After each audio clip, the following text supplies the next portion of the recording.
Sean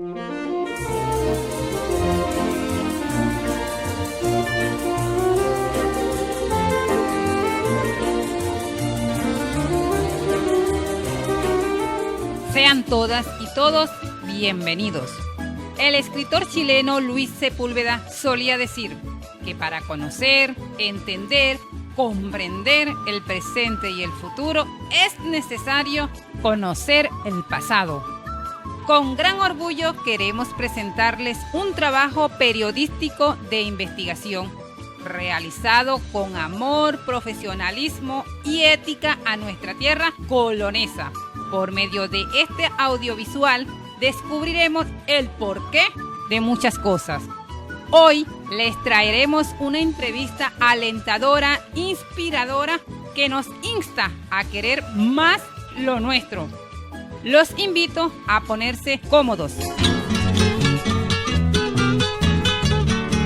Desde Venezuela, en el estado Zulia, al sur del lago de Maracaibo, solo a 6 horas de la capital, se encuentra un pueblo conocido por sus carnes, plátanos, queso y la gente más maravillosa del mundo, dotada por las bondades agropecuarias más diversas al servicio del hombre, otorgadas por el Creador.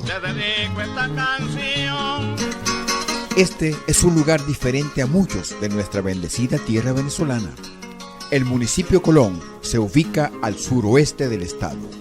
Su superficie es de 3.368 kilómetros cuadrados. Limita al norte con el lago de Maracaibo y el municipio Catatumbo. Al este con el municipio Francisco Javier Pulgar. Al sur con los estados venezolanos de Táchira y Mérida. Y al oeste con el municipio Catatumbo. Comprende 5 parroquias: Moralito, San Carlos, Santa Cruz, Santa Bárbara y Gurribarrí. El relieve es relativamente plano, a excepciones en el sur, por sus delimitaciones con los estados andinos de Táchira y Mérida, y el extremo norte por la depresión del lago de Maracaibo. Es decir, al sur sería una especie de falda de montaña. Luego, más al norte, sería más plano y al llegar al extremo norte del municipio se hunde la tierra en la depresión del lago de Maracaibo. Su clima es húmedo y cálido del trópico, con temperaturas medias anuales entre 25 y 30 centígrados. Los ríos y otros hacen húmedas algunas partes del municipio y las lluvias terminan sobresaturando con más de 1.000 milímetros de agua anuales aproximadamente.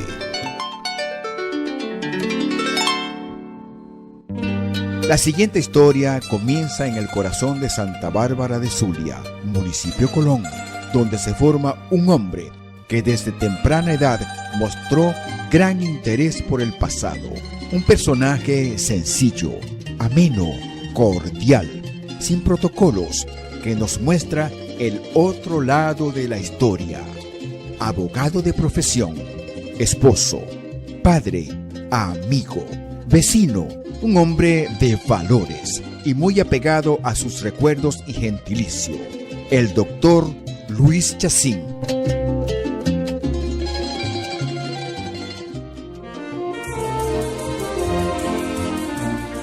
En el nombre de Dios, la oportunidad que le da a uno con la historia, la memoria y la educación, realmente me siento bastante orgulloso a retribuirles que para recibirlos con ese saludo ustedes, fraternal en el nombre de la comunidad, en el nombre de la cultura, en el nombre de la educación, en el nombre de la historia, en el nombre de la memoria de nuestro pueblo. Nazco ahí en la calle San Francisco, porque aquí cada calle tiene su nombre, que ese es otro rescate que estamos tratando de combinar con la universidad y con las autoridades competentes para rescatar aquellas historias de las 49 calles que aquí existían desde el año 1910, 1920. Nací en la calle San Francisco, esa calle es la que está ubicada atrás del Banco Mercantil, es la que está ubicada donde están las antenas de la CanTV.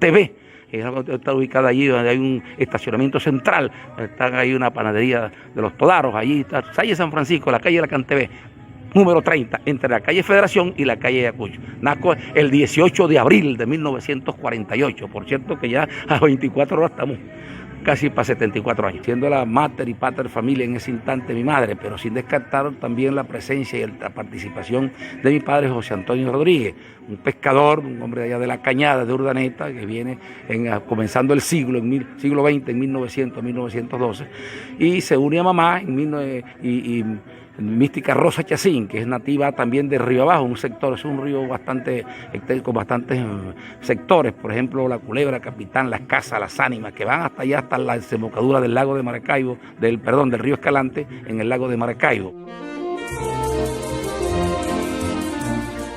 Me caso con una muchacha que se la llamó el criador, está en el otro ciclo de la vida, llamada Yolanda Josefina González. Ella es hermana de padre y madre de aquel famoso, único torero en el estado Zulia, modestamente, que también es parte de la historia y de la cultura, Pedro González, el venezolano, que con mucho orgullo lo recordamos, todavía vive. Él nació allí en el Manguito, en el sector Urribarrí. Me caso con Yolanda González. 3 hijos tuvimos y tal: a Wilmer Alexander Chacín González, a Yolumara Chacín González y a Carolina Chacín González. Por cierto, son egresadas de la universidad, nuestra casa magna UNESUR.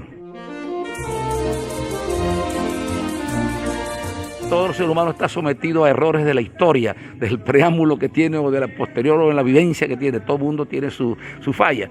Yo, en ese orden de ideas, por ejemplo, tuve varios años allá como juez en Santa Cruz del Zulia, una vez que me graduó de abogado, con la borla de abogado en 1978-79, me gradué de abogado y me vengo para acá a ejercer la profesión. Y caigo por suerte y me nombran juez de Santa Cruz del Zulia. Luego fui un ratico también juez penal, juez de primera instancia penal 16º. Fui también modestamente, claro, me va a dispensar el radio oyente, radio escucho, el televidente, sobre todo, y el hombre de la historia que esté personalizando, pero es que esos son los momentos oportunos que Dios le da a uno en la vida. Y también fui juez penal, fiscal del Ministerio Público un ratico. Fundamos el Colegio de Abogados, fundamos un equipo y yo lo presidí hace 35 años. Aparte de eso, venía arrastrando la historia y la cultura con el museo, fue parte de la vida. Y también creamos la notaría pública, porque la notaría pública aquí eran los tribunales, los tribunales hacían las veces de notaría pública, y nosotros creamos allí. Todos los registradores de Falcón, Zulia, Táchira, Mérida y Trujillo se unieron para decir, bueno, ¿quién va a soltar la notaría? Porque el registrador público era registrador con funciones notariales, y modestamente, sin prepotencia, el único que soltó a la notaría pública fui yo. Sí, son de registrar. Tuve problemas en el registro, bueno, pero se están superando. Los problemas que van en el vaivén de la vida, con la cuestión administrativa. Bueno, gracias al cielo, gracias al pueblo, aquí estoy, pues, 24 horas que estuve retenido allí sin ninguna causa justificativa judicial, pero en 48 horas el pueblo, lo digo con mucho orgullo, Dios arriba, con mucho orgullo, que el pueblo salía a la calle. Sobre todo recuerdo que habían más de 500 mujeres que se van del Puente Bolívar hasta el Poder Judicial. Eso también es parte de la historia y de la memoria, y pidiendo la libertad, y en 48 horas las 500 mujeres lograron la libertad. Mamá Mística Rosa me motivaba bastante, porque incluso yo recuerdo que mi abuela, que está allá en aquella foto ya, que murió casi de 100 años de edad, la abuela Carmen Chacín, de allá de la mensura, de la línea férrea, me motivan y me empiezan a entregar los jugueticos que me entregaban, sobre todo en los cumpleaños. Eran planchitas de hierritos, de cosas que habían martillitos, habían cuestiones, habían alicates, y eso me motivó bastante. Habían retratos, fotografías, y hasta la fauna y la flora con las matas, los árboles que han desaparecido, parece mentira, pero hay árboles que han desaparecido de aquella gran flora y fauna que teníamos en aquel pasado bien llamado, porque recordemos que el distrito Colón, hoy municipio Colón, había previamente fraternidad, y sobre todo cuando se fundan estos pueblos. Mamá al final me dice, bueno, mijo, yo sé que tú me acuerdo bien esas palabras, transcurría como el año 56, imagínate tú, estaba yo muy muchacho, tenía como 10, 11 años. Me dice, esto te va a motivar a ti a muchas cosas. Fueron las palabras de ella, pero nunca me dijo si iba a ser arquitecto, iba a ser ingeniero, si lo hacía por la historia o si lo hacía por la educación o la cultura. Lo cierto es que ya, aquí está la señora Mística, nacida en 1904, me fue la que motiva la cuestión del museo, de la educación y de la cultura. Entonces, esa fue el inicio. vinimos poco a poco y aquí estamos, pues ya tenemos 57 en este sitio que hay de Las Delicias, gran sector que nos ha respaldado en la cultura histórico, por supuesto. Aquí nace, aquí se crían los primeros horas y semanas y meses de dar sus pasos el gran ilustre, el universal Jesús María Semprún, que en su honor lleva a nuestra casa magna su nombre. Ahí está la motivación. Esto no ha tenido un presupuesto, ni ha tenido una, vamos a decirlo así vulgarmente, una manutención, ni ha tenido un respaldo desde el punto de vista económico, pero sí lo ha tenido desde el punto de vista educativo, cultural, participando los maestros que se motivaron hace 50, hace 40 años, un poquito menos y más, y entonces me respaldaron y nosotros en ese orden de ideas funcionábamos, íbamos a las escuelas de los campos y llevábamos las esas piraguas adoradas en añoranza, y los ferrocarriles mostrábamos aquellas planchitas y aquellas piezas históricas que datan de más de 100, 120 años. Esa fue más o menos en ese orden la responsabilidad que tuvimos para alcanzar el objetivo del museo. Se fue creciendo poco a poco, unas primeras 20 piezas, después adquirimos unas 40, después unas 100 piezas y las buscábamos.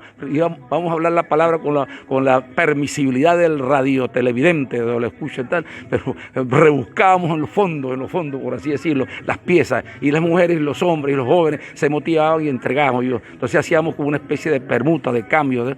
Bueno, tú te llevas esto acá, pero me regalas una plancha. Y como, no, Carmen, yo te la voy a regalar, y le regalamos entre todo una plancha eléctrica que nunca la había usado. No llega al 10% de los que me han regalado, ¿verdad? Por el otro lo he adquirido en base a todos los cargos que he ocupado y la gente que ha ayudado. Muy motivada la gente, muy motivada. Por ejemplo, llegar aquí en Piragua un Alfredo Sadel.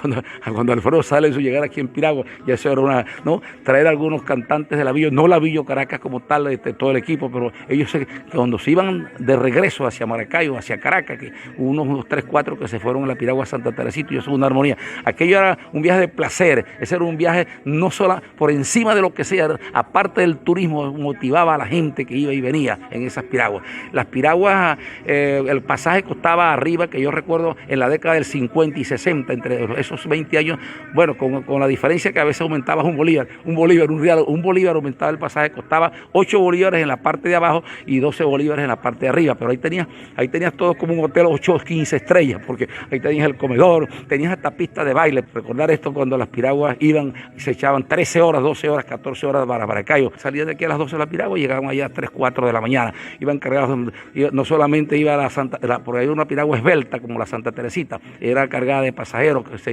metía más o menos 80, 90 pasajeros, y llegaba a Maracaibo en la madrugada, aquella madrugada nomás que se oía en Maracaibo, en el malecón de Maracaibo, recuerdo bien, día 10, día 10, día 10, día 20, día 20, eran 20 plátanos por un bolívar en la época del 60 y 50.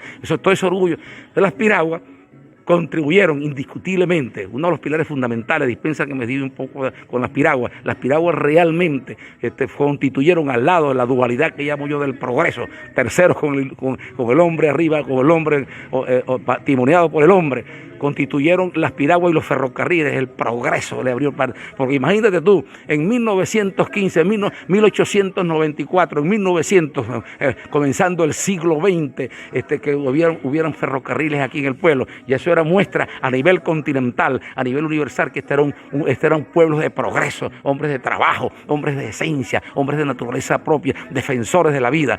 Las piraguas siempre han sido un sueño de este pueblo, no solamente del museo Memorias de Río Escalante o Ríos del Sur, sino ha sido del pueblo, la polar. Imaginémonos que vengan esos 14 ferrocarriles y esas 200 o 250 y más piraguas plataneras, piraguas de pasajeros y piraguas mixtas como eran las que donde metían las cargas, porque eran mixtas porque eran de pasajeros y de carga. Las esbeltas que ya les he mencionado 3 veces, la Santa Teresita, la Santa Rosalía, la Bolivia, la Viena, la Preciosa, la Magallanes, la Nola, en fin, eran tan hermosas aquellas piraguas que el nombre por sí solo grababa. El simiente de la mente mantenía todo el tiempo, durante 10, 20, 30, 40, 50 y más años, en la mente de aquellos muchachos, de aquella muchachera, las piraguas y los ferrocarriles. Esa es la realidad de las piraguas. Los cines aquí definitivamente comienzan también con las piraguas, que por supuesto, cuando no habían piraguas, ya para 1946, 48, ya habían el aeropuerto, ¿no? Ya el aeropuerto está, y habían 4 líneas en la década del 50, que son la Taca, la Ranza, la Venza y la Aeropostal. Ahí también traían las películas, pero el primer transporte donde se trajeron las películas de los cines, que ya los vamos a mencionar, fue en la piragua. De manera tal que los cines comenzaron ya con propiedad, ¿verdad? Pudiéramos hablar de Cine Zulia, está ubicado ahí en la calle La Marina, al menos la fachada ha quedado. Estamos hablando, por favor, de la década del 40, de la década del 50. Ahí el Cine Zulia, donde es la carnicería Roma, ahí en la calle La Marina. Ahí está todavía la fachada. Cine Yacucho en la calle Yacucho, Cine Boconó en la calle Boconó, que era propiedad del señor Sabá Zambrano, un histórico, el hombre que más proyectó los cines, las cintas cinematográficas aquí en aquel distrito, hoy municipio, Colón. Del cine moderno, el Libertador que estaba ubicado en la antigua Plaza Urdaneta, luego en la Plaza Urdaneta Libertador, que fue transformado al cine Royal, que está ahí donde es la casa, el Tijerazo, allí, el cine San Carlos, que era el más moderno entonces, que lo fabricaron ahí en toda la plaza, en todo el Paseo Colón, o lo que hoy es el Paseo Loría, allí en la calle Miranda de San Carlos del Zulia. Estaba también el cine 19 de abril, el Patio Royal, allá en la Hacienda Bolívar también, el profesor, el historiador y escritor Manolo Silva Machado hace un buen comentario de eso. Está también el cine Red, que es donde pasaban las vaqueras norteamericanas y tal. También tenemos que hacer mención del cine que trajo las cuestiones pornográficas acá, pero que era parte del modernismo. Los italianos Ricciardiello hicieron aquí el famoso cine San Remo. Hay que mencionar también los cines en particularidad que los hacían, como en La Culebra, como el 35, en el kilómetro 18, allí en el Moralito, en el 22, en fin. El cine Escalante también allá en Santa Cruz del Zulia. En fin, fue lo más pequeño del planeta, que se dio el lujo de tener 10 salas de cine durante más de 80 años, pasando películas todas las noches. Fue San Carlos y Santa Bárbara y los pueblos del sur del lago, los pueblos de aquel distrito, hoy municipio Colón. Bueno, de las famosas inundaciones, aquí, que yo recuerdo una oportunidad, hubo un año donde hubo, parece mentira, 4 inundaciones, era tanto, transcurría la década del 50, estaba nuestro presidente general Marcos Pérez Jiménez en la presidencia de la República, 1955, 54, 56, se salieron en 4 oportunidades, 4 inundaciones, por supuesto, no pelaba, Dios arriba y la naturaleza abajo, guiada por él, no pelaba todos los años 1 o 2 inundaciones, eso era un escándalo aquello, pero se vivió en armonía con toda la tragedia. Era una tragedia, por supuesto, porque era el desajuste de la familia. Habían todas aquellas familias encaramadas en las trojas que llamaban en los fundos, en las fincas, en los conucos. En las trojas tenían que poner ahí la vida para salvar la vida ahí, para hacer los quehaceres diarios, la ama de casa, en fin, la campesina, el campesino. Y las inundaciones inundaban, dispensen la redundancia, totalmente de agua la poblada. San Carlos y Santa Bárbara siempre fue azotada por las inundaciones. Ahí hay varias versiones, ¿no? Lo que pasa es que habría que investigar a fondo, es una opinión modesta que yo tengo ya en la pausa, ¿no? Pienso de que unos autores, escritores, y pobladores, que se debe a una familia que llegó allí de apellido Escalante, allá en la Páramo de la Negra, entre el Táchira, ahí a pie de Monte de Mérida y el Táchira. Recordemos que estos fueron aborígenes, ¿no? Y hay aborígenes que se clasificaban, por así decirlo, aborígenes que tenían sus propios nombres y apellidos, en fin. Pero pudiera ser también que aparte de los aborígenes, de la familia, los aborígenes propiamente, que haya un grupo no de indios, esa palabra hay que apartarla para siempre, de aborígenes que estaban nativos allá, o quizás de la escalantera, del escalante, ¿no? El significado etimológico de lo que significa una escalantera, el escalante propiamente, pero no hay una versión.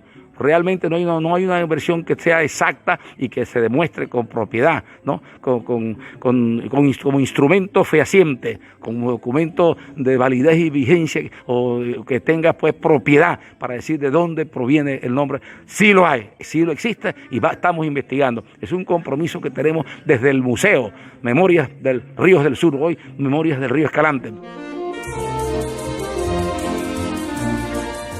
tratemos de buscar la manera de que la historia no se nos vaya, que no se nos pierda la memoria, porque eso es muy delicado. Imaginémonos, yo quiero decir en esto, aprovechando el momento, imaginémonos perder la memoria del árbol genealógico de una familia, que no sepa yo, no sepas tú, y tú, hermano querido televidente, que no sepas tú quién fue tu papá, quién fue tu abuelo, bisabuelo, en fin, es perder la esencia de la familia, porque para saber hacia dónde vamos, primero tenemos que saber, nada nuevo estamos diciendo de dónde venimos, pero mucho más importante es en el presente, porque el futuro para nosotros, en la educación, ese esfuerzo que están haciendo los maestros, ese esfuerzo que están haciendo los organismos que están preocupados por la educación y la historia, ese esfuerzo que están haciendo las mujeres de la ama de casa, muy preocupada por su historia de la familia, muy preocupada por su barriada, muy preocupada por su parroquia, por su municipio, y también lo está haciendo el hombre de trabajo, el hombre de campo, el hombre intelectual, el profesor, el maestro. Ese esfuerzo no se puede perder y se exhorta, se incentiva, se invita a que toda la gente visitemos, aun cuando sea una hora al año, el Museo Memorias del Río Escalante, y así estamos dando respaldo a la historia, a la identidad de nuestros pueblos, sin perder de vista nunca la proyección, la indicación de nuestro Creador Supremo, primero Dios, otra vez Dios, y sigue el Ser Supremo indicándonos el gran camino de la vida para no perder el desarrollo, porque en la medida que entendamos la educación, entendamos ese esfuerzo que hacen los maestros, entendamos la historia, el progreso lo tenemos inmediato, lo tenemos absolutamente ya para allá, tenemos como dice a lo coloquial, a lo maleconero, el habitante de nuestros hermosos pueblos de San Carlos y Santa Bárbara, de manera tal que de manera definitiva lo que estamos es tratando de exhortar a la juventud, sobre todo a esos niños escolares, aquellos muchachos, aquellos jóvenes de los liceos, de nuestra universidad, nuestra casa magna, que está bastante preocupada por la historia, bastante preocupada realmente por la historia, por la memoria, para que visiten a nuestro museo aquí ubicado en nuestro noble e histórico pueblo de Las Delicias, sector muy histórico por la ribera, Las Delicias, Las Perreras, Puerto Real, ese Puerto Real inmenso de Adanaña y Chacín, por decirlo de una manera, y de tantas familias nobles que hay, esa victoria de aquella Rosalina Aranguren, Rosalina Rincón de Aranguren, toda esa playa de maestros que siempre buscando manera, el horizonte de alcanzar definitivamente el desarrollo grande que desea tu mamá, tu papá y que deseó tu familia para ti. ¿Cómo será al niño que va comenzando a vivir cuando se le incentiva y estoy trayéndolo propiamente aquí a ver las 1.700 piezas que conforman nuestro museo?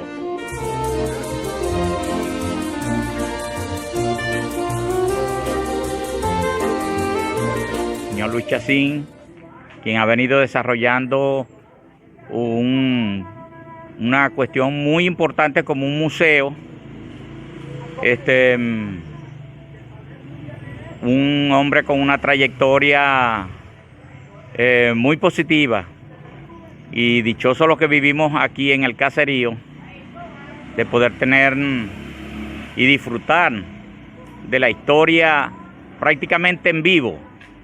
Y hoy la juventud puede recordar por medio de su historia las vías fluviales, hoy no conocidas por tantos jóvenes, pero que en el museo se recalca, se renova esa historia tan bonita, donde la comunicación era a través del río.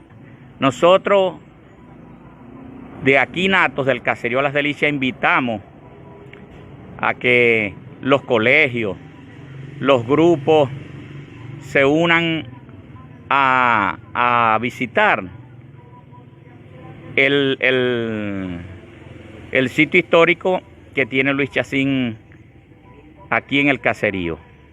Desde que tengo uso de razón, le gusta mucho la cultura. Creo que es la persona que conozco con más conocimiento del municipio Colón, de todas las entes de acá de Santa Bárbara del Zulia. Bueno, como padre, como lo digo, pues, un padre ejemplar, respetuoso, maravilloso, orgullosa de ser su hija, solamente por sus conocimientos, por tantos conocimientos que tiene sobre nuestro municipio. La anécdota favorita fue cuando hace como 20 años, 25 años, que fuimos a Margarita y pues yo me perdí en el ferry y eso fue una distorsión para todos los que estaban presentes. Y pues mi papá estaba desesperado, loco, que casi que bueno, que no hallaba qué hacer en ese momento por tanto desespero.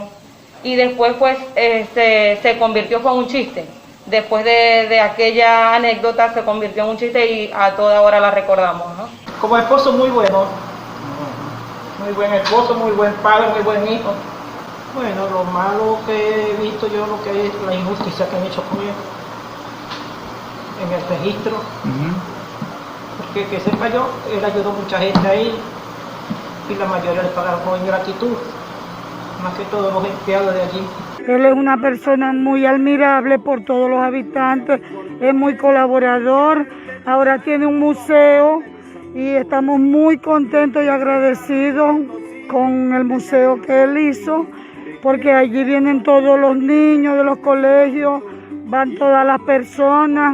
Como vecino él es una bella persona, una hermosa persona, muy colaborador, él está pendiente aquí de las cosas, de todo, muy bien, muy bello, un ser humano maravilloso que tenemos aquí en nuestro sector. Al sur del lago hay un sitio que rico por todos lados, tiene plátano, cacao y un humano calorcito. Este lugar tan querido siempre lo bendiga Dios. Les estoy hablando, amigos del municipio Colón. Al sur del lago hay un sitio excelente por demás, tiene plátano, cacao y un humano calorcito.